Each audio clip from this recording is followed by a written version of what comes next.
Tema 2. El centro escolar como organización en el marco del sistema educativo español. El sistema educativo español. El sistema educativo español es un sistema dentro del sistema social, definido como un conjunto de elementos dedicados a la educación dentro de una sociedad.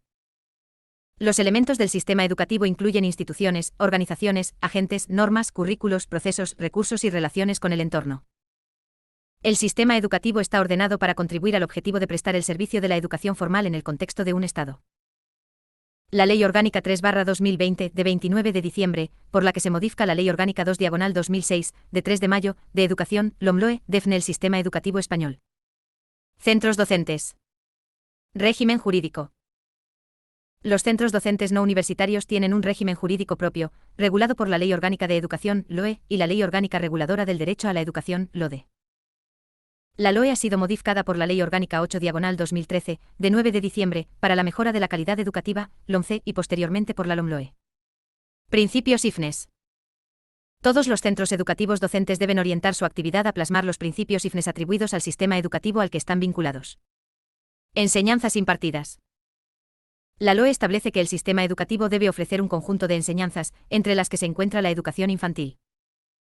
La educación infantil constituye una etapa que atiende desde el nacimiento hasta los 6 años, con 2 ciclos, el primero hasta los 3 años y el segundo desde los 3 hasta los 6 años. La educación infantil tiene carácter educativo y voluntario, siendo solo el segundo ciclo gratuito. Requisitos mínimos. Para impartir enseñanzas con calidad, todos los centros docentes deben reunir requisitos mínimos referidos a la titulación académica del profesorado, la relación numérica alumno-profesor, ratio, las instalaciones docentes y deportivas, y el número de puestos escolares. Denominación e inscripción registral.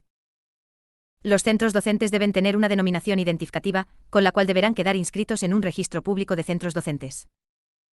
Los centros de titularidad pública que imparten educación infantil pueden denominarse escuela infantil o colegio de educación infantil y primaria. Los centros de titularidad privada pueden adoptar cualquier denominación, excepto la propia de los centros públicos. Centros no docentes. Existen centros educativos privados que no forman parte del sistema educativo, están sujetos a las normas de derecho común y no imparten enseñanzas comprendidas en dicho sistema. Estos centros no docentes no tienen que cumplir con requisitos mínimos ni obtener autorización administrativa, excepto si acogen de manera regular a alumnado de educación infantil. Tipos de centros docentes.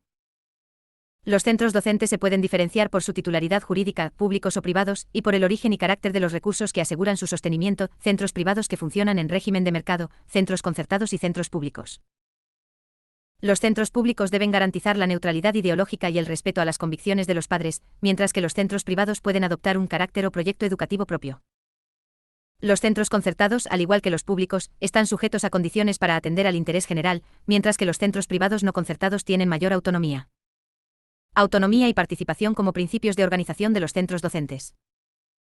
La autonomía se refiere a la capacidad del centro para decidir sobre aspectos que le conciernen, mientras que la participación se refiere a la capacidad de los agentes de la comunidad educativa para contribuir a esas decisiones. Existe una diferencia en el grado de autonomía entre centros públicos, concertados y privados no concertados, siendo mayor en estos últimos.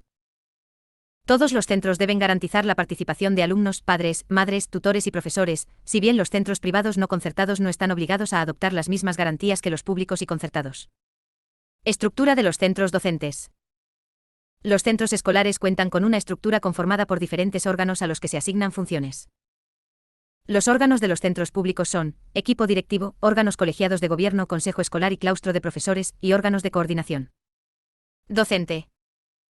Los centros privados concertados deben incorporar al menos director, consejo escolar y claustro de profesores.